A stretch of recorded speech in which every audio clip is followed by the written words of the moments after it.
Well, you dadgum government, you saw it so-and-so's. You got your damn hands in every pocket of my clothes. Well, you dadgum government.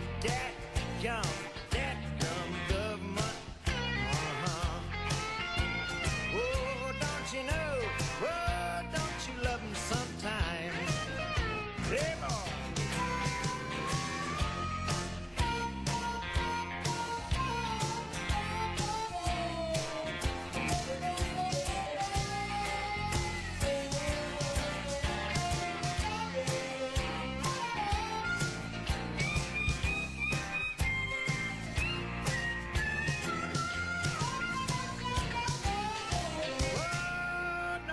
Love me sometime.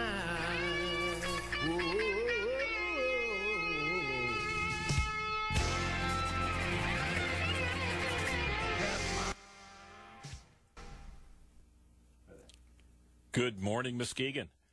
This is Jim Riley, EyeOnMuskegon's host, and hoping that you're hearing us. We had a little snafu this morning here. Sitting here in Muskegon's Clear Channel studios. I'm sure if there was a snafu, it was the suits in New York that caused it. I'm sure of that. But here with my legendary friend, and legendary Oscar Osbo, and one of Muskegon's most famous movers and shakers, John Van Wyck. Thank you, John, for being here this morning. Morning. And as always, we are Muskegon County's #1 rated political talk radio show. We continue that stranglehold on the #1 spot. And as always, too, we are the show that wants to put you on the radio.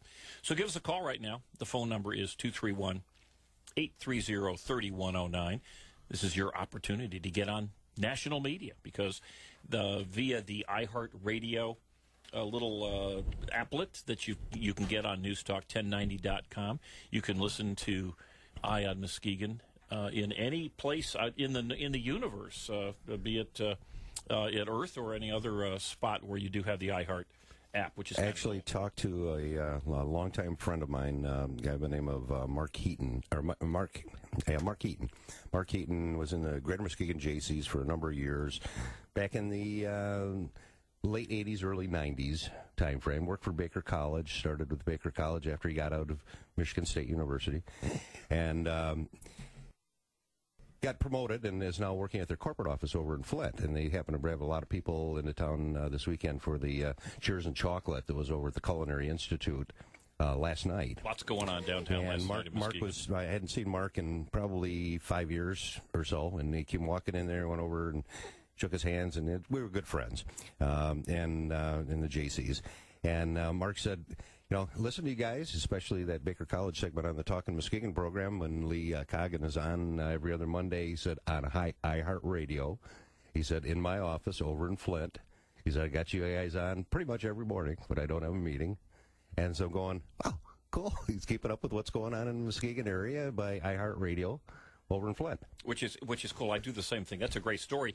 And because I listen to your show, the Talkin' Muskegon show, which is on News Talk 1090 Monday through Friday, and actually you allow me to show up on Mondays, Wednesdays, and Fridays too. Yeah, we do. And that's from 9 to 10 in the morning, or 8 to 9 in the morning. But hey, let's get back to what's going on today, because we do have, I think, an incredible guest coming in at the 9 o'clock hour. What we have is, I would call one of the most outrageous issues that I have read about that has anything to do with unions and employees. And this is truly, it's an issue that teams up our non-lamented that she's gone, ex-governor Jennifer Granholm, a big-time union scam, and now some elected Republicans in our Michigan Senate who are in some manner keeping justice from being accomplished. And maybe I ought to mention, too, it has to do with $28 million that have been extracted from low-income health care and child care providers and sent directly to the bulging, and I do mean bulging pockets, of the SEIU union. And we're going to talk about that with Jack Spencer, who is what they call a capital affairs specialist for the Michigan Capital Confidential, which is a news service of the Mackinac Center. Oh, good. So okay. At 9 o'clock, we will be talking, or a little bit after 9, we'll be talking with Jack. This really, folks, whether you are a conservative, or you are a left-wing Democrat, union supporter, this ought to really outrage you, certainly. And it ought to outrage you on so many levels, because what you have is Democrats, you have unions, and now we have Republicans that are all conspiring to keep this terrible grab out of hardworking folks' pockets sent right to the unions. But that's not going to happen for another half hour. So just a kind of an update on certain things. As we just talked about the iHeartRadio, you can, that's live streaming, and that's you can get on newstalk1090.com. Just click the iHeartRadio button. You can also have it on your smartphone also. But you can also listen to Eye on Muskegon 24/7, because we post it at EyeOnMuskegon.com. Jim, I don't know, have you ever played around with iHeartRadio? Yes, I have. I love it. I mean, because you can go in there and you say, when there's something happening in a city, you hear a news flash that there's a shooting in Pittsburgh. You can go in there and find a Pittsburgh news talk radio station and listen to what's. I've never used it that way. That's cool. It's very cool, and or a weather event that's going on in Branson, Missouri.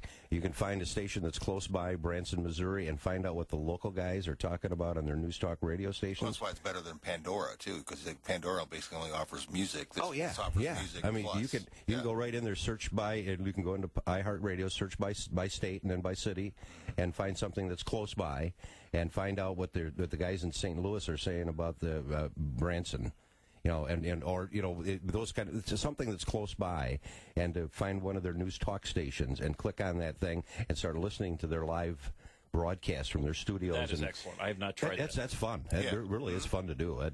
I will definitely use that a lot more often that way. That's I think one of the neat things is that when we get talking about, in this case, it's iHeartRadio, but you've got a different spin. Everyone's got a little different view of, maybe it's an issue, or in this case, it's a wonderful little app, and I'm glad you brought that up. But I want to get back to some of the other things that are going on, and I do want to mention this. I'll mention it again next week, but. I think one of the finer teachers, one of the best teachers that we have in Muskegon County is a teacher who is a French and Spanish teacher at North Muskegon High School, and her name is Madame Billick. And what she does every year, and it's kind of an amazing event, she gets all the classes that are the French and the Spanish students, and perhaps the other students too, but at least it's the bulk of these language classes. It's pretty much everybody in Muskegon, isn't it? Well, they put on a cabaret show, which includes dinner. She's been doing it for years, and it really is a blast, and it's amazing to see how good these kids are, and the food's great, the music is great, but just to see this interaction between community and these young students, and this is going to be on March 16th. And March 17th, on the 17th, which must be a Saturday, they're going to have a 2:30 and a 5:30 show. March 16th, 5:30 show. It's in North Muskegon Flex Center, which I assume is the high school. But they're going to be, the title is Pour l'Amour Disney, and which they're going to have the Disney music, and I must say, this is something to put on your calendar. Well worth the effort. One other little quick thing that I think is really neat. Write this down: Nixle.com, Nixle.com. You can go to Nixle.com, and they have an app or a computer or computer link, or you can put in your cell phone number, and they will text you. But all of or at least most of the police departments, and I imagine fire departments and other emergency services in Muskegon County are tied to this Nixle service. And if there's an accident, you're supposed to avoid a particular road or things of that sort, it pops right up, at least in my case, on my cell phone as a text message. I also signed up to have the emails sent home. But what was interesting, last Friday actually, Fruitport Township Police Department is investigating 2 reported purse snatchings out at the Lakes Mall. And I find that very interesting, because when we had problems at the old Muskegon Mall, 20 years ago, there was a concerted effort. I don't know if it was coordinated, but there seemed to be an effort to cover it up. And obviously people in Muskegon figured out that there was crime going on and people started keeping away from the mall. What you have here is through this Nixle and through the Fruitport Township folks, they have gone out and said, look, we got a problem, and we want to bring the community in, let them be aware of it, and we want to attack this problem and fix it. Who does the entry on that? Pardon me? Who does the entry on I imagine this is from the Fruitport Police Department. I've gotten them from the sheriff's, the Muskegon County Sheriff's Department, and I've got things from Norton Shore. So it's the various emergency service departments that enter in. But my hat is off to the Fruitport Township Police Department and the Lakes Mall. I would be willing to bet you that what's that website again? It's Nixle, NIXLE.com. NIXLE? Yep, NIXLE.com. Again, there are ways to fix things, but you're not going to fix things if you cover them up. And good news for Muskegon County. And, I'm going to put that on my Amazon Fire because stop me playing playing Angry Birds a lot. So that's right. I was just in the Lakes Mall and I saw the security people were in there too. Was it happening outside or is it happening in the store? Or? This particular update that I received from Nixle said that the second instance, for instance, well, the first one was at 1:30 on Friday, 1:30 in the afternoon, and the second one was at 1:54 on Friday afternoon. But outside or inside the mall? Let me see here. It was a woman was exiting the food court door, so it looks like she was moving to the outside, and somebody grabbed a purse. And it almost seems it might have been the same fellow. Or at least group. But again, it's this is how we get things fixed. We bring in the people. We bring in everybody's awareness. And again, I just think that's a great thing. This is a way that we're going to make our community better. Now, I want to talk about hot topics here too, because last week it seems like it was a long time ago, and for many of you, I'm sure it's annoying to even be brought up the election with all the robocalls and all the multiple postcards that we received and everything else. But there were some very interesting aspects of this last election that I'd like to touch base on, and the first one, which might be the second most important item of the entire election, and that is, and we talked about this on the Talkin' Muskegon show earlier in the week, but the only non-presidential primary item for the entire county of Muskegon was the Ravenna Public School millage proposal. And so many people maybe get, just dispirited and say, oh my golly, my vote doesn't matter. Well, this was a renewal of the school millage, and the number of yes votes in Ravenna, yes votes were 334, and the no votes were 335. That's a big deal, folks.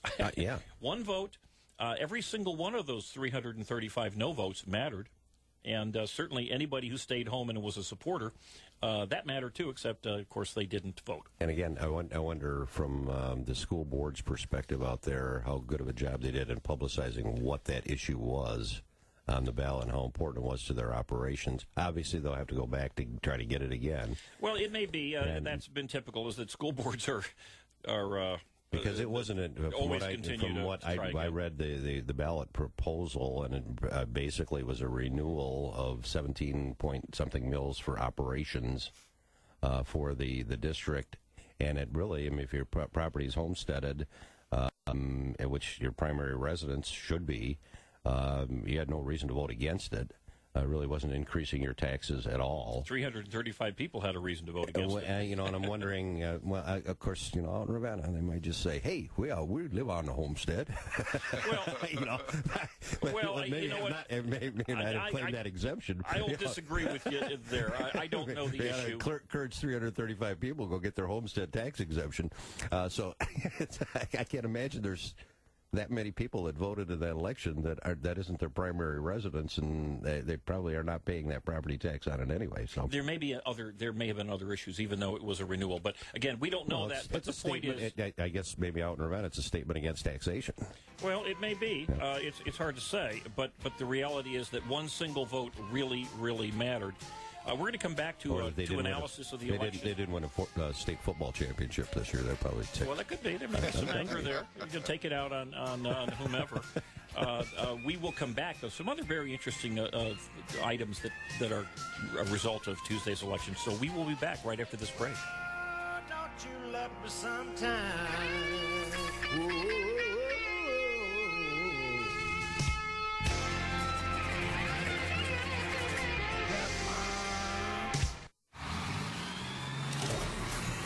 Smog, garbage, sewers, car exhaust.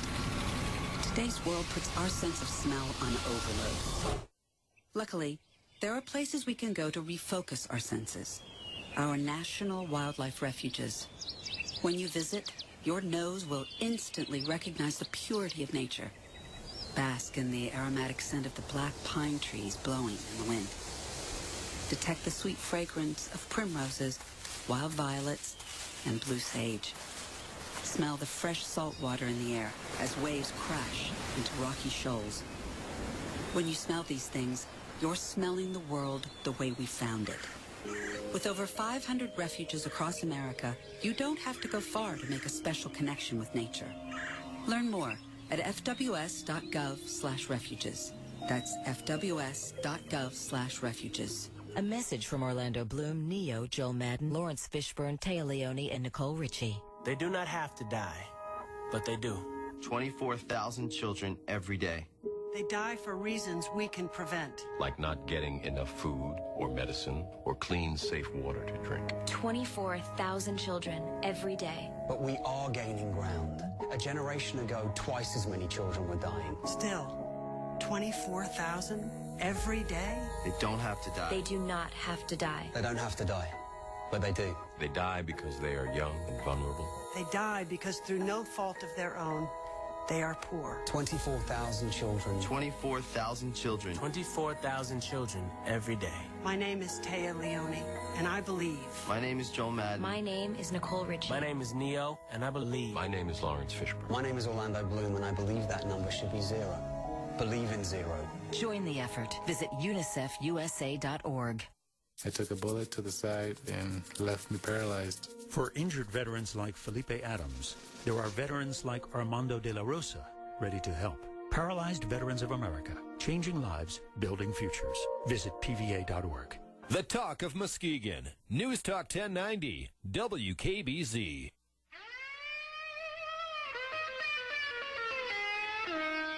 Well, you dadgum government, you sorry so-and-sos. You got your damn hands in every pocket of my clothes. Well, you dadgum government. And we are back. I was going to say it's 25 degrees along the lake shore. There we go. Yeah, we get John's reverting to his normal AM TV radio show. The weatherman. And the driving's horrible out there. It was. Hey, I want to finish up because we are, as per usual, we always, so many things going on in Muskegon County. We've got a wonderful guest coming at 9. A couple of other things that really struck me about the election on Tuesday.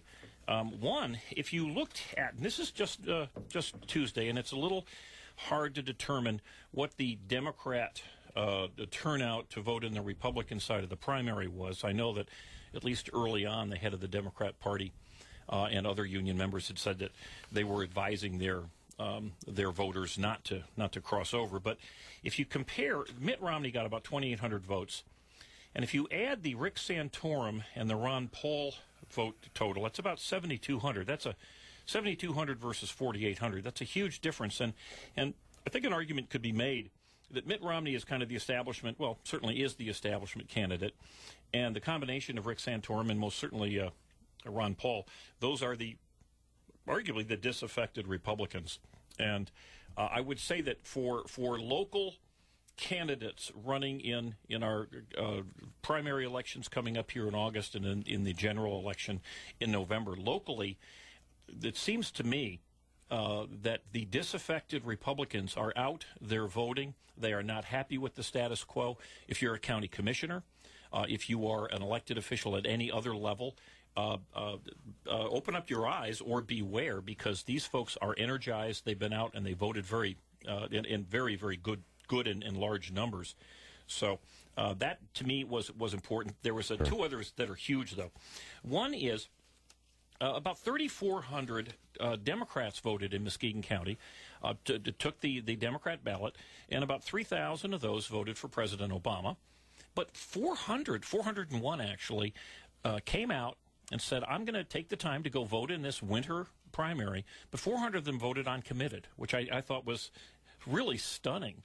They would be the disaffected Democrats, and I would imagine that those people who did vote uncommitted in that election quite likely will not vote for President Obama in the general election, which I think is that says something. This election is going to be probably brutal, but it'll be a very hard fought, and there's a lot of emotion on both sides.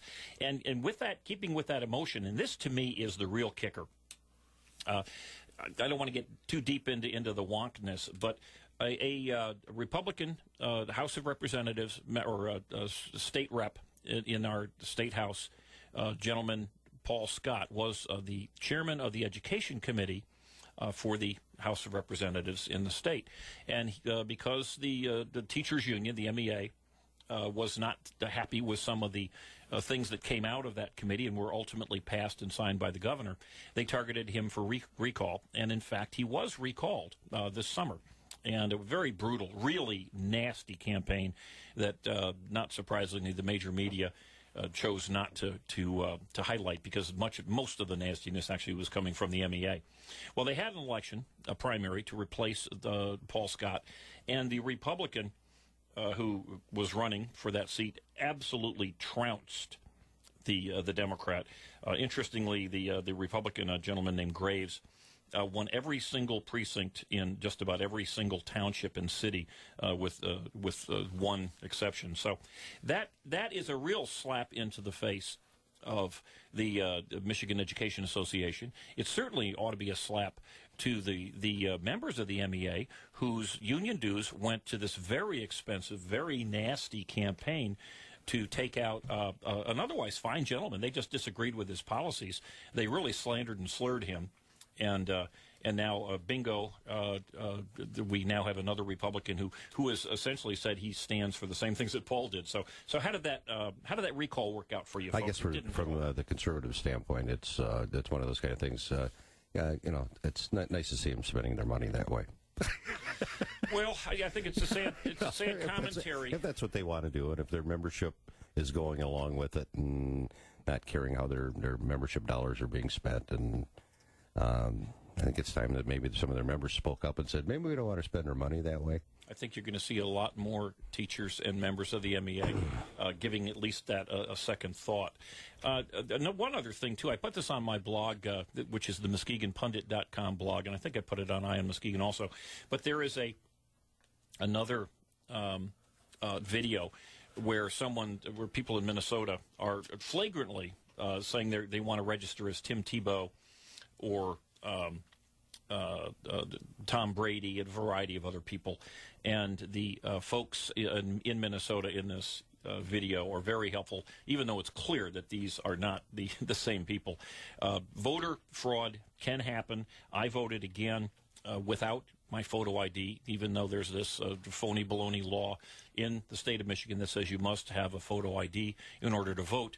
There's a little clause there that says if you don't have a photo ID on you, then you don't need to produce it. And here's the words that they do it. They say affidavit of voter not in possession of picture ID. I, in my case, Jim Riley, hereby affirm that I am not in possession of a driver's license, a state-issued personal identification card, or any other acceptable form of picture identification and wish to vote. By signing this affidavit, I swear/affirm that the statements made above are true, and then you have the signature. So what we have here is a bogus pretend we're covered gigantic door that is open to people who would be inclined to cheat and disenfranchise real voters. And you have only one political party in the United States of America who was in support of or who's against requiring real valid photo ID to make sure that you vote, and that is. I think the pressure should be on our legislators to change the voting system to make it a more honest and fair system nationwide. That's what it boils down to be, because during the last presidential election, there were numerous cases of voter fraud leading up to it, in the primaries leading up to it, and also the election of voter fraud, and going back to literally the the Gore-Bush election a number of years ago. Voter fraud has been going on in this country for way too long. There's fairer elections in Afghanistan, than there are here. When you get your thumb dipped in ink, you voted. Well, the one thing about I don't know if we all got to walk around with purple thumbs, but it's a better system than what we've got. Well, the argument against it, of course, is from the left is that it's racist to demand photo ID, and I'm not going to address that. That's just ridiculous on its face.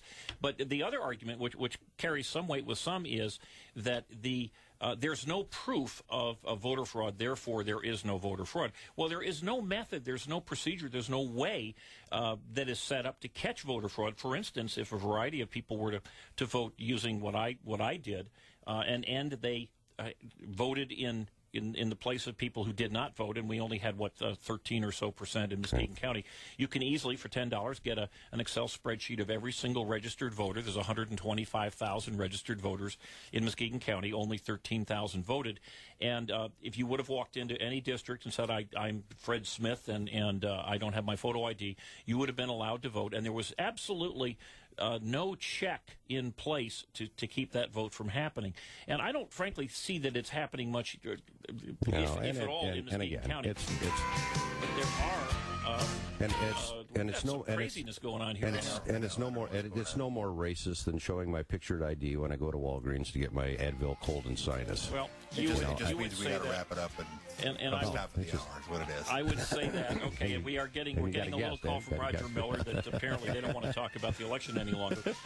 When we come back, assuming we are able to come back, we will have Jack Spencer from the Mackinac Center, and looking forward to it. See you shortly.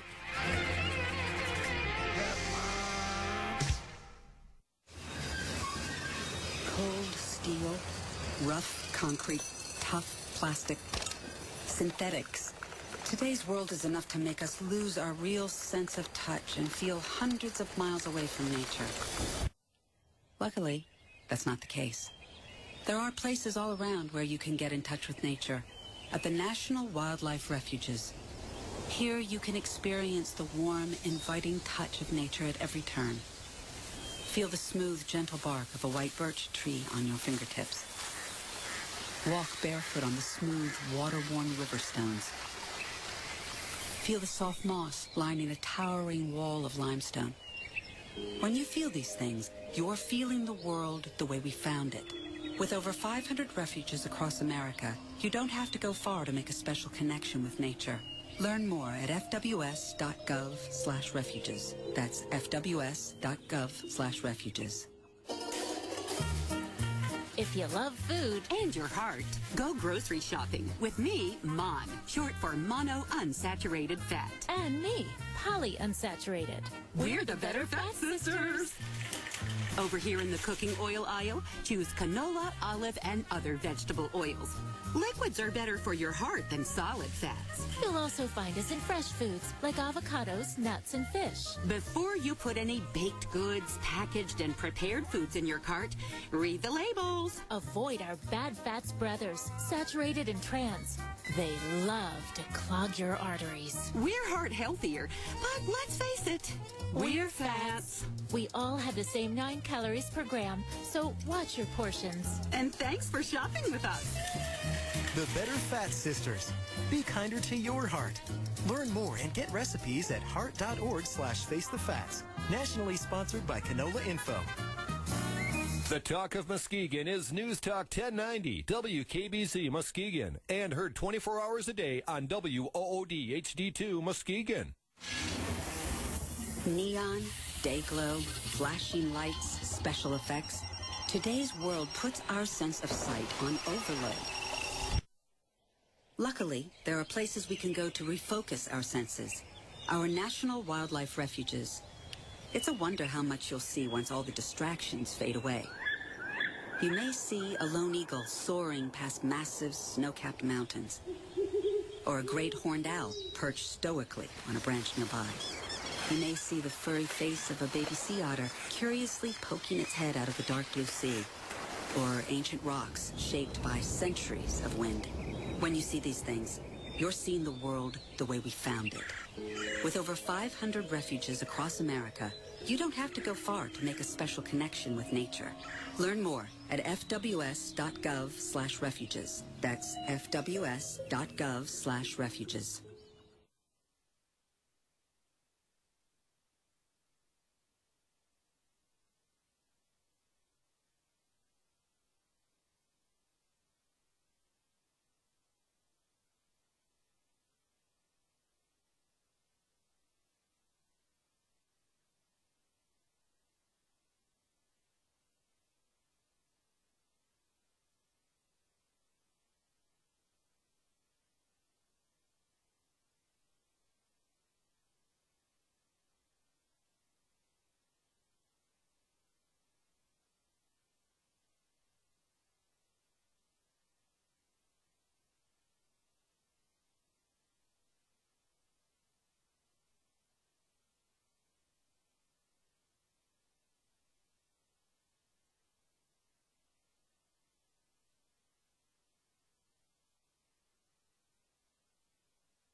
Here's the official News Talk 1090 WKBZ forecast. The snow showers will become more scattered as the day progresses. The high in the afternoon, 31, northwest winds 5 to 10. For tonight, only a few flurries early on in the evening, becoming partly cloudy, a low around 15. Northeast winds 5 to 10. Tomorrow, partly cloudy skies throughout the day, no snow expected, with a high around 32. Northwest winds 5 to 10. And then for Tuesday, partly cloudy and windy, with a high of 47. News Talk 1090, the talk of Muskegon. I knew I was stuck at this kid's house for the night, but those guys snuck up on me to try and pull the hand in a bowl of warm water trick. Well, that was enough for me. I went downstairs to sleep in the basement, even though it was pitch black. I left my sleeping bag upstairs, and that was a mistake, because it was freezing. I think it was probably the longest night of my life. To read more about the sleepover, check out Diary of a Wimpy Kid, The Last Straw by Jeff Kinney. Explore new worlds and check out more cool books at your local library, and visit read.gov. Brought to you by the Library of Congress and the Ad Council. Well, you dadgum government, you sorry so-and-sos. You got your damn hands in every pocket of my clothes. Well, you And we are back at Eye on Muskegon. And as promised, we've got the Mackinac Center's Jack Spencer on the phone. Jack, you there? Glad to be here, Jim. Oh, good to have you here. Thanks for getting up early for us. I guess it's not all that early any longer. Jack, you are the Capital Affairs Specialist for the Michigan Capital Confidential, which is a fantastic news service that the Mackinac Center makes available. Matter of fact, I'd like to give a little plug here. It's MichiganCapitalConfidential.com, isn't it? Yep. Okay. And, folks, you guys put out a daily update of all sorts of investigative journalism from the essentially from the taxpayer standpoint, and I cannot more highly recommend any news source than this Michigan CapitalConfidential.com site. Also with me, Jack, is one of the other radio hosts here, John Van Wyck, and he's... John's history is spectacular, but he'll be popping in along with Oscar Oswald. Jack, it's great to know that somebody's doing investigative journalism, because we're over here on this side of the state. We don't get a lot of that. I don't know if you get it anywhere in the state, really. Yeah, really, got to rely on M Live over here. Well, the good news for the folks at the Capital Confidential is they don't have a lot of competition. The bad news is that the rest of the media far too often absolutely ignores what the hard work and the facts that you guys produce. And the one item that we wanted to focus on this morning was this this horrible forced unionization of essentially entrepreneurs, small business owners, where monies are taken out of their pocket and put in the pockets of the SEIU union. And Jack, maybe I'll just let you take it from there, because this is quite a story that has really, really been ignored statewide and nationally. Well, you're absolutely right there, Jim. But the way it broke was, frankly, no one even knew what happened until 3 years later. Now, when you say no one, you mean the people who are actually in the union? No, I mean the news media. Okay, all right. And whether the people in the union, whether some of those people even to this day realize what happened is questionable. But the news media, this is a huge part of the story, and it's a part of the story that you really have to have this context to understand the story and realize how bad it was. Is all of what took place back in 2005, 2006, took place behind closed doors, very cloak and daggerish, no news media coverage, no public hearings. It involved statewide election with no news media coverage, with no one even knowing the election was taking place in terms of the news media. This was a statewide union election for people to decide whether or not they wanted to join this SEIU union, correct? Yeah, theoretically, if they got the ballots at all in the mail. Okay. And maybe, can you explain, just explain that, how that happened and how the SEIU, in fact, did win this particular election? Well, here's the background on it. There were, at the time, the big unions nationally were making a big push to try to find ways to get more dues. And in several states, they went out and they looked at different ways of trying to do this by finding groups.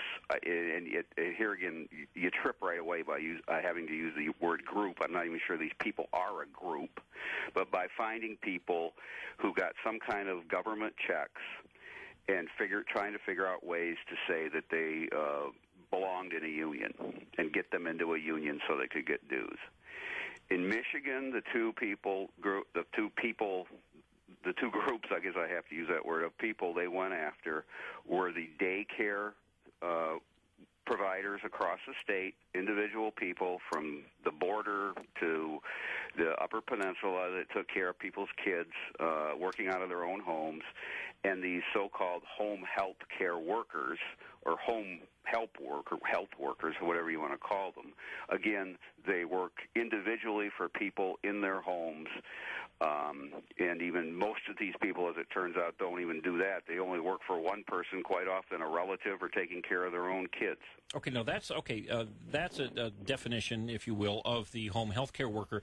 But the daycare providers, these are generally people who take care of a few people's children or have a very small daycare business, correct? Right. And none of these people, to my way of thinking, would by any means be called rich. Probably most of them are below the average in terms of income also. Is that correct? Yeah, both of these. And again, it's hard to describe without using the word group, but I always trip over that word because I don't think either of these pools of people are really a group, since they don't know each other and they work independently, and their individual situations quite often could be totally different one from another. Okay, so these people, they're providing home health care or they're providing home child care. They received a postcard, or how did this happen? Okay. What happened in both cases was that the union, the real trick was the unions involved put in a false or a dummy employer. So back in Lansing, they pencil in a dummy employer. Okay, this is all done at the procedural. No one's knowing about this yet. Somebody creates a dummy employer. Well, the only way anyone would know about it is if they were there watching them do it, since it's not a public hearing process of any kind. Okay. And from all we can tell, the only way you prevent that from happening is if someone challenges it. Okay. And because these people are all over the state, there's no one representing them. There's no one having any idea what goes on. The Michigan bureaucrats, and you can go ahead and think that maybe it was because it was under the Granholm administration and there was a wink and a nod here. But for whatever reason, the bureaucrats involved said no one's challenged this, therefore this is the employer. Okay. Well, obviously, the unions, as a group, do support the Democrats, and in this case, the governor was a Democrat, and one of the houses, what was it, the House of Representatives in the state of Michigan was Democrat-controlled at the time? Well, yes, but we don't know if anybody other than the administration knew about it. Part of this was it was kept secret from both the legislature and the attorney general and the news media. Okay, so they created this bogus employer, and then what happened? Okay, and then what happened was once the employer is in place, the state then gets the addresses of these people that they're claiming want to be in a union. And the interesting part of this is that the addresses that the state gets them from, they get from the supposed employer. Okay, this bogus employer, you mean? Yes. All right, and so in other words, all these people think that they have their own little private business. You know, I get up in the morning, I take care of 6 little kids that the neighbors drop off, and in fact, they don't realize that the state has, in the middle of the night, in the dark of night, has created an employer above them. They're not even aware of this. No, and a lot of them probably, if you'd asked them at the time, if you told them the name of their supposed employer, a lot of them very likely wouldn't have even recognized the name or had any idea. Probably wouldn't have even believed that it would have happened.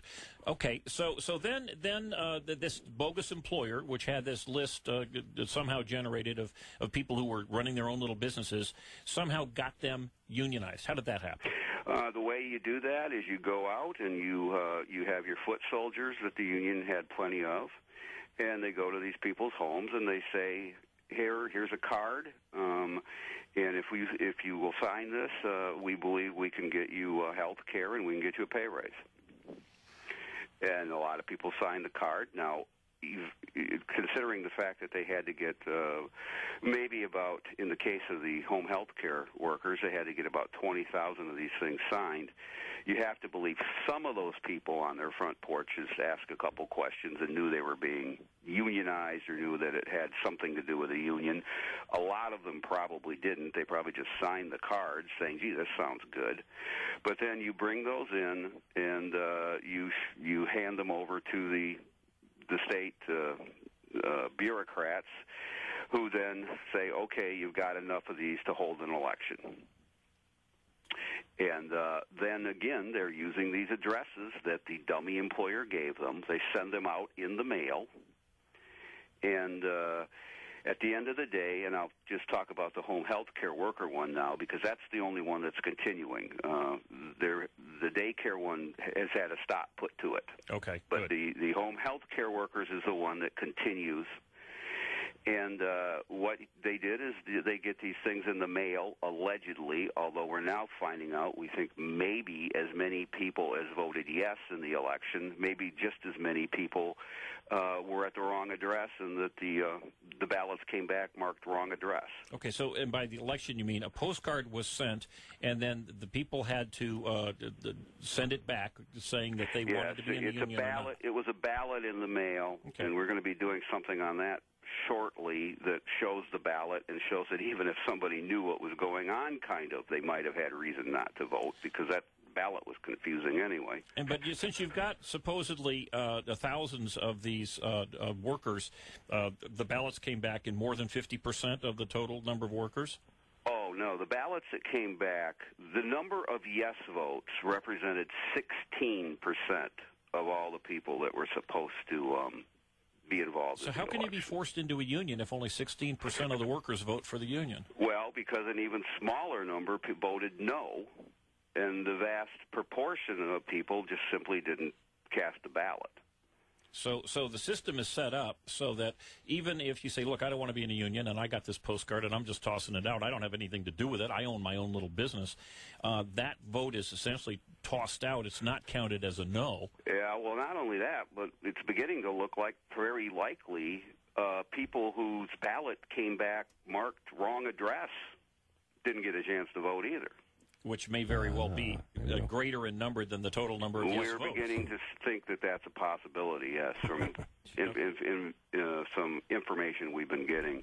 That we don't know, and we're trying to see if they kept any records about that. Okay, so this was done in the dark of night. It was done, obviously, without the understanding or the acquiescence of most of the elected officials, the people who are supposed to protect us from this. And it was also done without really the full understanding of the vast majority of the people who are now being forced to pay dues to the, in this case, the Service Employees International Union, the SEIU. Why is it, okay, so now, how's the SEIU getting their money? That comes out of these people's checks that they're given by the taxpayers to help them out for taking care of people. It comes out in the form of dues. And if you find out about this and you want to not be in the union, you can jump through some hoops and get out of the union. But, of course, that simply means your dues is reduced. It doesn't mean you stop paying it. And whatever the reduction is, we're not even being able to find out the exact reduction. It can't be reduced by too much because the union sure doesn't bother trying to go out and advertise that, well, if you want to get out of here, you get to save such and such an amount. So these people are basically forced in the union. Even if they want to get out of the union, they still end up having to have dues come out, only at a reduced level if they can manage to get out of the union. Okay, Jack, I got to tell you, when I first heard this story, and tremendous credit to you folks at the Mackinac Center for really doggedly pursuing this, because typically the media will write one article about something, and if it doesn't gain traction, it just disappears and you move on to something else. You guys, and you in particular, are writing story after story and really keeping up with this. What's the latest on it now? Well, the situation is this. The daycare worker one ended under Rick Snyder when he came in. That one, Mackinac Center had filed a lawsuit against, and that was in the courts. The court never seems to want to answer the basic question here, which the one part of this we believe is illegal, is we do not believe these people were technically qualified to be considered public employees. So we believe they were not. The illegal part was they never should have been targeted for a union to begin with. Ironically, the rest of what happened with the process was probably legal, and it was probably, and what it is just someone very cleverly twisted Michigan's employment relations structure around like a pretzel. Someone who knew how it worked said, hey, this group, again, I'm using the word group, but all of these people, they have no common work site. They have no commonality other than they do similar types of work. The fact that they don't have those common things, which is what would usually make them legitimate to unionize, is it actually makes them vulnerable, because we can write in a phony employer, and who's to even be watching it? Who's to even know? Well, yeah, it seems to me that this is a nice business plan for phony enrolling employees in or small businesses. Actually, is what these really are in a variety of other businesses. Could this be expanded beyond where it is? Well, it could, but you got to remember, if you're a regular employer in the private sector, why do you want all these employees? You have to pay them. The reason this works is that you're not paying them, the government's paying them, and you're just trying to get a slice out of what the taxpayers are giving to these people. Now, how big? There can't be much money involved here. How big is this slice? So far, so far it's over $28 million that the union has made off of it. So this money, wait, this is a big number, $20 million, and it's only been in a relatively few years. This is money that's taken from the one percenters, these super rich who are running daycare centers. It's taken from these people trying to make a small living and given to the SEIU union? Yeah, well, the SEIU gets the home health care worker one. The daycare one was stopped by Snyder. And we believed, and a lot of lawmakers who found out of this believed that the home health care one was going to end. The dummy employer, which I tend to avoid talking about too much because it's almost a diversion to talk about this dummy employer, this Michigan Quality Community Care Council, MQC3, got defunded by the legislature last spring, specifically with the idea that that would end this. Okay. What happened is that the funding for this dummy employer got cut off, but the dues is continuing to come out of the checks. Now, how did that happen? What's up with that? Well, because there was a little work behind the scenes in the summer with going, oh my gosh, this is going to happen, and somebody managed to get to keep the thing going, and part of the trick seems to have been that this dummy employer now claims it's not the employer. So these people are now back more or less to the circumstance of theoretically working for the people they take care of, et cetera, et cetera. The only difference being the dues is continuing to come out of the checks. And it's going to to whom? The SEIU? It's going straight to the union. And there is a bill that would end this.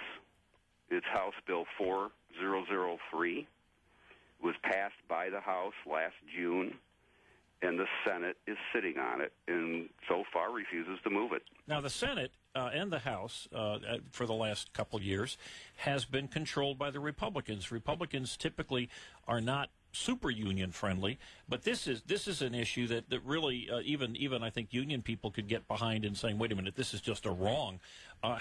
How can the Republicans in the Senate be sitting on this? What's happening? Why would they be doing that? Well, that's you can ask that question the same as I do. What we've been saying is, what we've been seeing is that the bill got out of committee, and actually seemed to get out of committee as a direct result of one of the stories we did that really seemed to take off on the internet. And so it did move to the Senate floor, but it was then given to Senate Appropriations Committee Chair Roger Kahn from Saginaw. Okay. And basically it looks like he is the one who is sitting there. He was given responsibility for deciding what to do with it, and so far he hasn't seen fit to have it move. Now, the one person, this Roger Kahn, a Republican of Saginaw, and the spelling is Kahn, he has that kind of power? Well, he would have it as long as his colleagues are willing to, let him have it. And I think, quite frankly, a lot of his colleagues right now, we're trying to figure out where they are.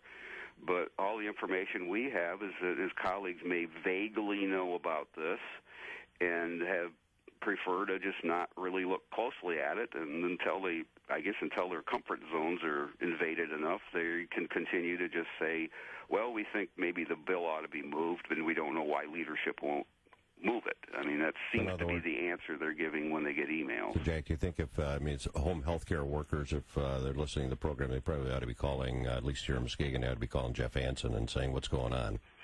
Well, yes, that would be, I would think that particularly the ones that have to run for office again. Right. Well, Jeff Hansen, of course, to those of you listening who don't know, is the state senator and a Republican, and I think, frankly, a very fine man. It's my understanding that Jeff is on our side, is on the good side of this issue, but it's one thing to be on the good side of an issue when it comes to voting. It's another thing to be on the good side when you're in the back rooms and talking with people and saying, "Hey, look, we've really got to get something moving." Yeah. And I don't know if Senator Hansen has been on that or not, but it sure seems to me that not just daycare workers and healthcare workers, but everyone, be you Republican or Democrat, really ought to be picking up the phone and contacting Senator Hansen, and frankly, I think the governor's office. Jack, we're going to have coming up to a break. Can we have you hold on for a little bit more? Sure. Appreciate it very much. We will be back at Eye on Muskegon, folks.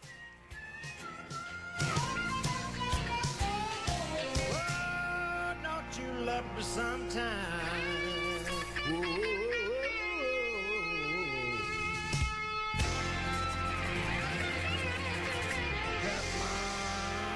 Hey, Michigan, the sale of all sales is on at Benton Chevrolet Cadillac GMC's 20-acre motor mall. Over 1,000 vehicles, all on sale. Low monthly payments as low as $99 a month. 0% financing on select Chevrolets, GMCs, and Cadillacs. No money down, no payments till spring. Great leases are back on all high mile per gallon vehicles like the electric Chevy Volt, just $319 a month. Chevy Cruze, 42 miles per gallon, $119 a month. 33 mile per gallon Chevy Malibus, just $148 a month. Or Chevy Silverado pickups, $189 a month. No money down and no payments till spring. Get your free appraisal today. Buy low and sell high. Shop Benton's Used Car Super Center. Over 25 2011 Chevy Impalas. $10,000 off original MSRP. And get the new car warranty. Plus Benton's 100% low price guaranteed. Hurry in to Benton Chevrolet Cadillac GMC. Both sides of Henry Street, Muskegon. The time to buy is now. Please join Tom and Mary Amy Sanaki on the Polka Melodies every Saturday morning, 9 until noon, and Sunday mornings as well, 10 in the morning until noon, right here on News Talk 1090 WKBZ Muskegon, WOOD HD2 Muskegon, and online around the world, newstalk1090.com. Make every weekend polka time. West Michigan, I've been right where some of you are. I've been bankrupt and I've lost everything. Dave Ramsey here. But I'm here to tell you that there's hope. Along my journey, I rediscovered God's and Grandma's simple ways of handling money, and they work. I'm living proof. And now I'm coming to Van Andel Arena on May 5th for our Total Money Makeover live event. At this event, I'll give you the tools you need to beat debt for good. Seats are just $29. Get them now at DaveRamsey.com. Presented by Macatawa Bank. 24,000 children die every day from preventable causes. My name is Clay Aiken, and I believe that number should be zero. Believe in zero. Join the effort. Visit UNICEFUSA.org. The Talk of Muskegon. News Talk 1090. WKBZ.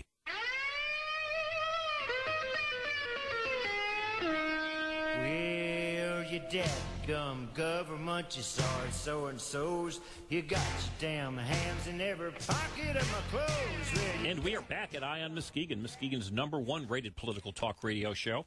And sitting here with my friend and engineer, Oscar Osbo, and the mover and shaker of Muskegon County, John Van Wyck. And we've also got from the Mackinac Center, Jack Spencer. And this is to me, a stunning issue, and it continues in part. It seems to me just a terrible combination of Jennifer Granholm's administration, certain Democrats involved, certainly this very greedy and I think immoral, at least in this particular instance, union. And now we have the collaboration, if you will, of at least one Republican and the silence of others. Did I reckon? Is that an accurate appraisal? Yeah, I would say that the real question here is you have this corruption under Jennifer Granholm, and we have no problem calling it that, even though most of it was legal. But you have to remember that illegal and legal does not have anything to do with corruption. And it doesn't have anything to do with morality either. Yeah, I mean, 2/3 of what Tammany Hall did was legal at the time they did it, and you had to have the laws changed afterwards when people recognized what had happened. But the real question here is, why would the Republicans want to continue it? Why are they basically taking ownership of this corruption that took place under Jennifer Granholm? And it baffles us to some extent. And we do know there must be sides of the story in terms of whatever's going on in the back rooms that we just aren't privy to. But if we can't find out about those things, then all we can do is just keep doing the stories. Well, the incredible thing to me is that you folks at the Mackinac Center and at Michigan Capital Confidential, you are powerful voices. Theoretically, Republicans in particular ought to be, fearful is maybe not the right term, but at least respectful and responsive of your organization, and yet this continues to go on. Let me ask you this. One thing that I guess I'm going to toss you a softball because I do know the answer, but this is a compelling story. It's a story about the little guy really getting stomped on and having money taken out of the pockets of people who are really hurting. And I would think that the state media, at the very least, the Detroit News, the Free Press, the McClatchy papers, and the rest would really be on this and jumping up to present this injustice. Are they supporting you on this in any way? That's interesting because. No, the bottom line is that, and I think there are several reasons for that, including the demise of the regular news media, the way it's been broken up, the way the people on a lot of these publications across the state and across the country, to some extent, are getting basically their orders from 1,000 miles away when these newspapers are owned by these conglomerates and so on. I think they shrug this stuff off because the original story a few years ago involved the daycare situation, and that went away. And it's a hard story to write. As you may have noticed with me talking, I continue to not be able to find another word other than group to describe these people, and they really aren't a group. Sure. And I just don't know if a regular reporter at a newspaper, particularly, has the time to really do the kind of investigative reporting they used to. That said, the irony is, I've been at several newspapers before, and then I was at Murr's newsletter in Lansing, an insider political newsletter that covered the state capitol. I have a much bigger audience now than I've ever had before. A couple of these stories have just gone crazy on the internet. They're picked up all the time by Washington Examiner, by the Washington Times, by Fox Business. It's almost like there's just a completely different universe of who watches what. And apparently that universe, the universe that we're talking to, isn't the one that gets the attention of some of these lawmakers. Well, I would say that it's an awful situation, and it again, for folks who posit themselves on the left, be they in the media or politically oriented, or just people that generally say, look, I care about the poor and I care about the little guy, for them to sit back here and essentially bury this story is unconscionable to my way of thinking. I think they're asleep on the story. That would be my term. Very much that you look and why they don't cover it, what areas. It's not just this story. It's other stories too. Well, Jack, and Ed too. I think you said it. There's really these home healthcare workers literally don't have an organization to go to, and these people are pretty much at or one step above minimum wage kind of people. They're not necessarily RNs or anybody that's making $20 or $25 an hour. These people are making $10 an hour or less. I know several people. Actually, I know several people that are in that field and take care of Alzheimer's patients at home, whatever it might be. But I'm sure there's no organization for them to go to. But it's more that we can get the word out, and you guys can keep getting the word out, and we can get a few of these people calling their state senator and saying what's going on, and understanding that they're getting money taken out of their paychecks that's going to someplace. They're probably saying, oh, it's a couple bucks a paycheck. It's a couple bucks a paycheck, and I don't know who to complain to, and is it worth me complaining about it, or I don't know who to talk to. Yeah, they probably don't know who to talk to. A lot lot of them, quite frankly, we suspect are like other people who don't even know. They assume that all the paperwork and the stuff and the deductions that come out of their check are done properly. Oh, yeah. And probably haven't even realized what. And again, a minimum wage, and they're maybe every other paycheck or once a month or something, they're seeing a deduction for $4 or $5. But when it talks about all these healthcare workers, you're talking about millions of dollars. But $4 or $5, you're going, geez, is that a United Way contribution, or is that $4 to a union? They're not really even aware. They probably don't even want the code in their check. I think it's more like $30. Is it really? Mm-hmm. Well, you know, and again, it does add up. And you, Jack, I thought very interestingly, had posted another article on MichiganCapitalConfidential.com where you compared the amount of money that had been stolen, I believe, from these innocent small business people. But that amount is almost identical to the amount that had been contributed to a very well-known politician. Maybe you could by the SEIU. Maybe well, yes, they've tell passed, us about that. The amount of just from this home health care scam situation, or skim, whichever you want to call it, has surpassed what the SEIU gave to Barack Obama in 2008. And they were known as a lot of people saying they got Barack Obama elected, whether you want to buy that or not, but because of their $27 million they gave to him. And now we're approaching $30 million just from this alone. For the SEIU, and I thought that was an interesting comparison. And that's a big point here. You have the union can spend this on anything it wants. And you have this funnel of money going to this union who may be using it for the, well, they're talking about now doing an anti-right-to-work proposal. The unions are talking about that, and this money could go to that. This money could go to the re-election of Barack Obama. This money could go to the effort to overturn the law on emergency managers that the governor worked so hard to get. Well, this money could also go to support the Republican senators that are holding this up. Yes, and we do know that SEIU has been very clever about, at least unlike some other unions, has been very clever about selectively backing some Republicans. They've had a long history of that. All right. Well, Jack, I can't thank you too much on this. This is a continuing story. It's a big story. Again, it's a story that I think brings us together, whether you are a pro-union person or not so pro. This is just a wrong attack on the little guy. We're going to continue to push this story, and we're going to try to get our Senator Hansen involved in it. And we will get back with you because you have really, really been all over this story, among many, many others. As a matter of fact, I'd recommend when you go to the MichiganCapitalConfidential.com site, just type in the search area Jack Spencer, and all of your columns pop up. And truly, you write a lot.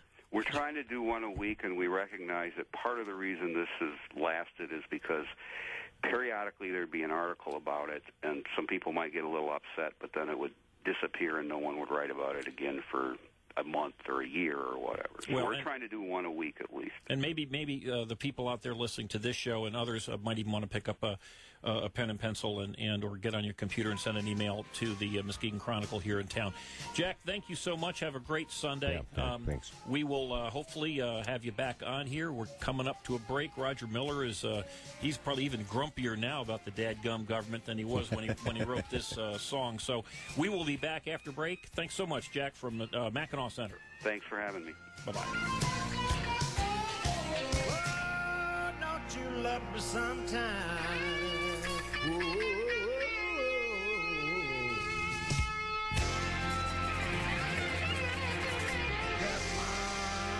Because it's tax time, Long Range Archery in Holland is having a huge tax sale.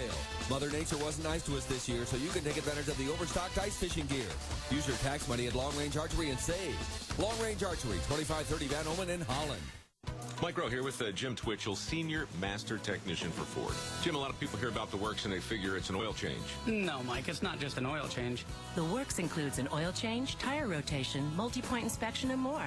Just $29.95 or less after $10 rebate. Click on the banner now. What doesn't it include? That list is probably very short. Glove compartment, you check that? Up to 5 quarts oil, taxes, diesel, and disposal fees extra. See participating Ford dealer or visit FordOwner.com for rebate details through 3/31/12. Okay, honey, go play. My son needed a medical imaging exam, but talk of radiation made me a little concerned.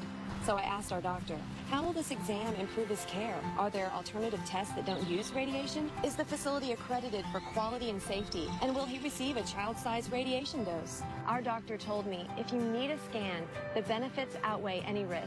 If you're concerned about radiation, ask your doctor and get the facts at imagegently.org. A word from the cast of Hot in Cleveland. Want to hear a joke? Yes. Sure. What's the #1 killer of women? Well, you're still here, so that rules out crankiness. And tracksuits. Heart disease. But that's a joke? No, it's an absolute fact, but the American Heart Association says you can save lives by passing it along to 5 women you love. Aww. So I'm starting with 3 I tolerate. That's a joke. Find out more at goredforwomen.org. 24,000 children die every day from preventable causes. My name is Neo, and I believe that number should be 0. Believe in 0. Join the effort. Visit unicefusa.org. Fox News Radio, I'm Liz White. Split-second decisions as severe storms hit parts of the South and Midwest. In Chelsea, Indiana, school bus drivers brought 80 children to the safety of Tony Williams General Store. They just make the right call, and I was just happened to be there at the right place to give them some shelter. And it was a great move on their part, and I was just honored to be able to do it for them. A toddler found alive in a field in Indiana, 10 miles from home, her parents and siblings among dozens killed.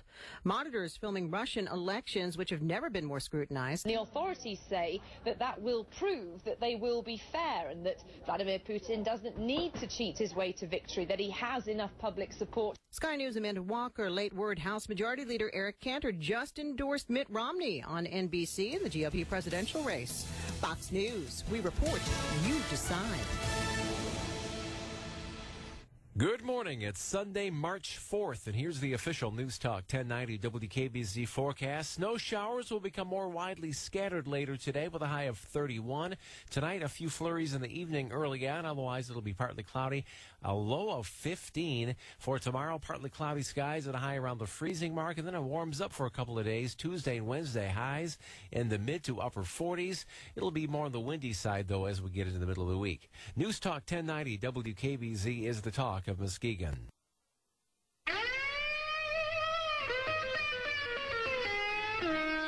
Well, you dadgum government, you sorry so-and-sos. You got your damn hands in every pocket of my clothes. Well, you And we're back.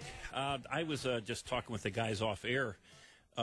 This issue really bothers me. It's the little guy who consistently is getting really attacked, getting screwed, getting ripped off. And again, thanks to the Mackinac Center for being so dogged on it, and a pox on the house of all the rest of the media that is ignoring this very, very important issue. John is all ready to rock and roll here. He's got an issue that I think is really worth talking about. But I got a couple quick things I want to talk about. We had mentioned in the past that we are, myself in particular, and the phone number which you can find on EyeOnMuskegon.com, but you can contact me at EyeOnMuskegon@gmail.com, or you can call me at home at 231-421-4409. We are actively trying to get people in Muskegon County interested in running for public office and running for precinct delegate. And as we get a little closer to the precinct delegate time, we'll talk more about that. But if you are considering running for public office, the primary is in August. You have to declare by May 15th, so you've only got a couple months if you're thinking about running in a primary. And we are putting together a little kit and the discussion group that is sharing ideas as we are interested in running for office. And we're not just going to give you information about, to contact the county clerk and when all this, the basic stuff. We are putting together a kit and some ideas on how you can actually really go out and win an election. And I'm really heartened. I've gotten some communication from people who've been listening to the show and going to the either the MuskegonPundit.com or the EyeOnMuskegon.com website. But there's a fellow who's considering running for county commissioner. So he will be running against an incumbent commissioner. And he has, I'm not going to say his full name, and his name is Mark, but this gentleman did an incredible analysis of the Muskegon County, the underfunding of the Muskegon County pension and the Muskegon County health care benefits, which I had been talking about for a long time. But this gentleman really did some massive research, and he's got 3 or 4 pages. We will be publishing it once he gives us the okay on EyeOnMuskegon.com. But the liability for 2007 now for the health care benefits for the county of Muskegon is about $91 million. All right, that's standalone. I don't know if that's good news or bad news. But the assets that they have to cover this liability is about $20 million. So we are hardly funded in this. And he's done some tremendous work. And again, contact me. Just go to the website EyeOnMuskegon.com. We're not going to change anything, folks, unless we get involved, and we will, as a group, the Muskegon Tea Party, the Muskegon Republicans, to a certain extent, are interested in having you get more and more involved. And John, you had a thought. You worked hard last night at your disc jockey show at the Holiday Inn. And, I did, certainly. And we had a great time down there, and Oscar knows how much work that can be. Yeah. Especially when you're having a crowd that's having a lot of fun. Yeah.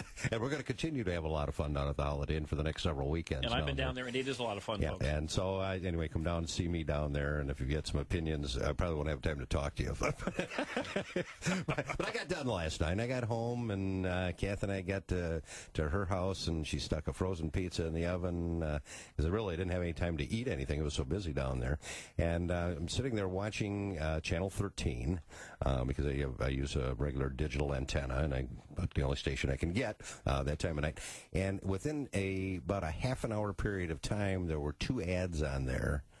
That was National Ad Council public service announcements. Although you got to look at that at the very end to see that is paid for by the National Ad Council or coordinated by the National Ad Council. They don't pay for National Ad Council doesn't really pay for anything.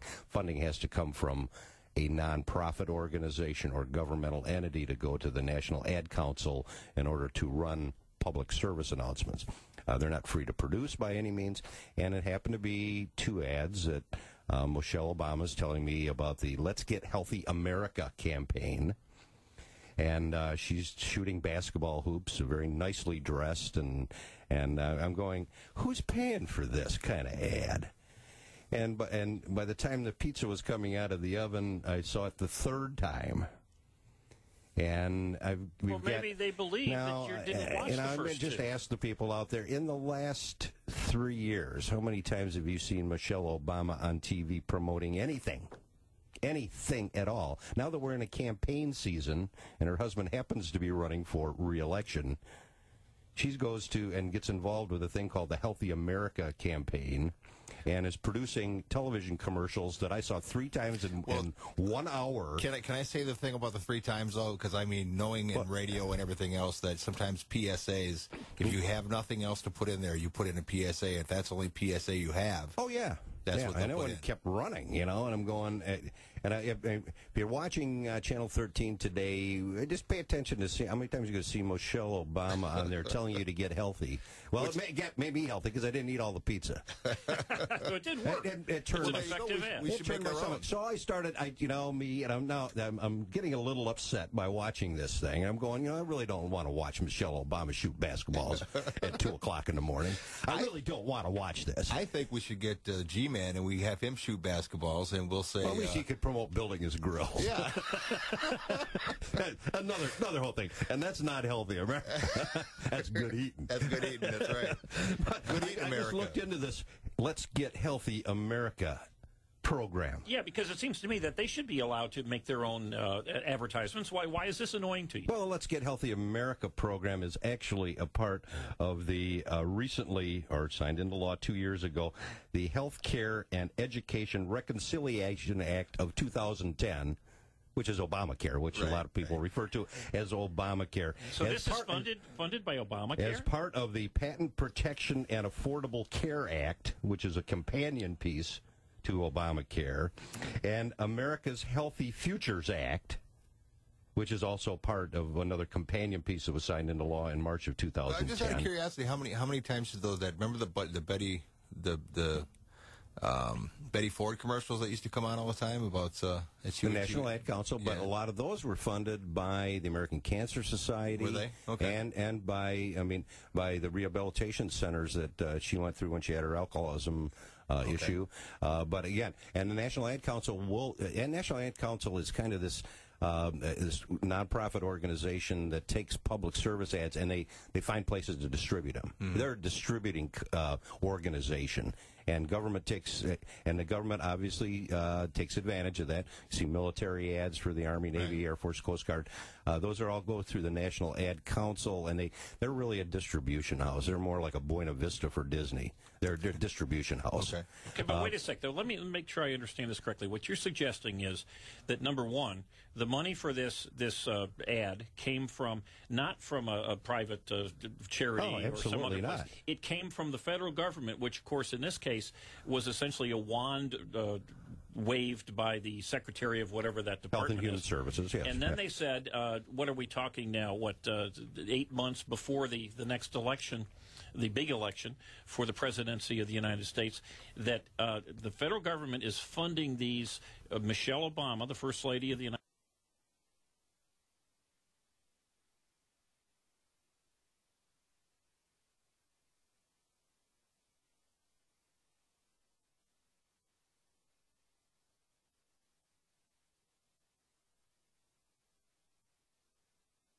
and I don't know how much this is costing. I don't know if you can even. I'm going to try to do a little research into it, but I'm sure it'll frustrate me when I'm trying to find budgeted dollar numbers.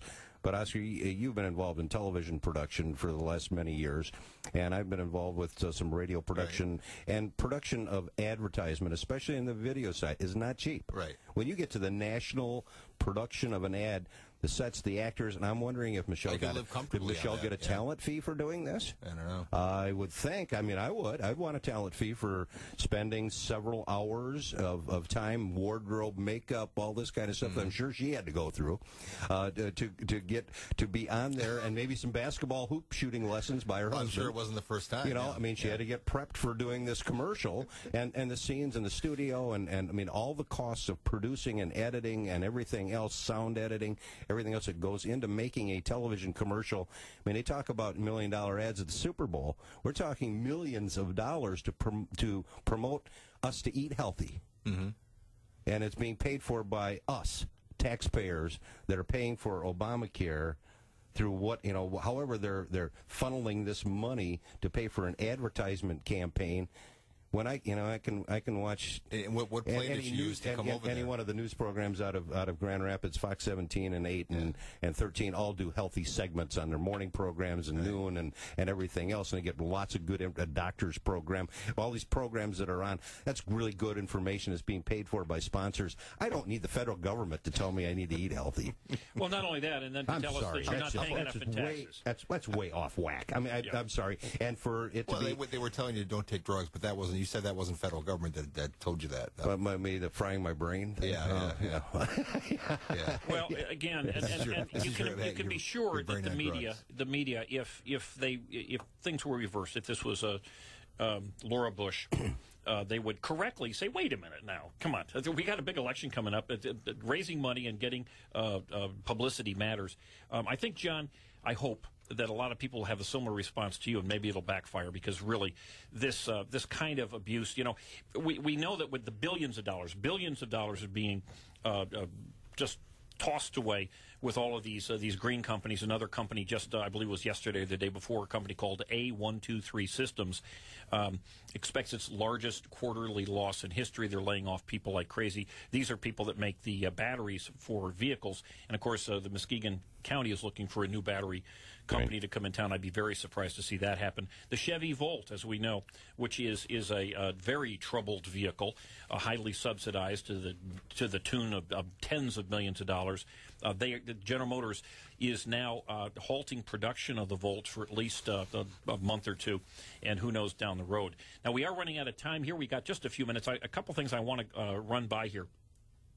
One, of course, thanks for John and and Oscar here. Don't forget, our show is, you can listen to the show. I typically post it in the afternoon at EyeOnMuskegon.com. We are on TV, thanks to Oscar. We are on Muskegon's cable channel 39, and that's channel 38, thank you, 397 on Comcast. Every Monday night, primetime, baby, from 8 to 9:30. You can see this. Ustream if you buy your computer. You can do it that way. Or you can Ustream it, and you can Ustream it, and we also are putting links there. Next week, though, we really have got an interesting guest. I'm not sure he can be much more interesting than the fellow we had today from the Mackinac Center, but we've got Muskegon's own Kyle Olson. And Kyle, who many of you may have known about, but is arguably the number one media personality in the entire county. He's the founder and CEO of the Education Action Group Foundation. It's a nonpartisan organization with their goal is, quote, promoting sensible education reform and exposing those with a vested interest in maintaining the status quo. Now, he currently appears weekly on Fox and Friends, on Fox News. He's also, the segment is called The Trouble with Schools, but he's an author of a tremendous book, Indoctrination, which is an excellent book. It's also available on Kindle. He's done a couple of videos, the most recent one with Juan Williams. He will be here talking about, we're going to talk a little bit about the Muskegon Heights school system debacle. We're going to be talking about education and the education unions here in Muskegon. And he's going to have some ideas. We're going to learn a little bit about it. But he also will have some ideas of perhaps of how we can maybe make our school system a little bit better. As always, now we have a new starting time. It's actually not new any longer, but we're starting from 8:30 in the morning, going on till 10. And just keep in mind, and John, if you had something to say, just jump in here. No, I'm saying it's something that I think I want to listen to because I obviously I've been a part of the and is ongoing. Actually, just started last Friday with attending a meeting in Lansing with the review team from Muskegon Heights Public Schools. And you're on that board. I am on that board. It was Jeff Hansen nominated me through the Senate had one appointment and the House had one appointment. House's appointment came through Marcia Hovey Wright and Dale Nesberry. Community College got that appointment. So there's two local guys that are on that thing. That actually we got public meetings coming up this Wednesday. All day, literally all day long in Muskegon Heights Public Schools. That'll be published in the Muskegon Chronicle as an open meeting, so the public. And we'll post it. We'll post it on EyeOnMuskegon.com and MuskegonPublic.com. Folks, thanks for tuning in. Stay tuned for Tom Sanaki's Polka Melodies, and look, have a great week in our little piece of heaven of Muskegon. Next week we'll put the eye on you, Muskegon.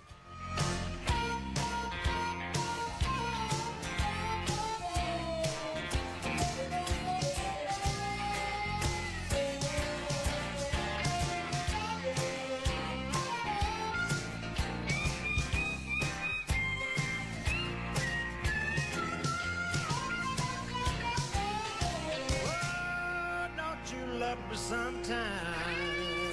Whoa.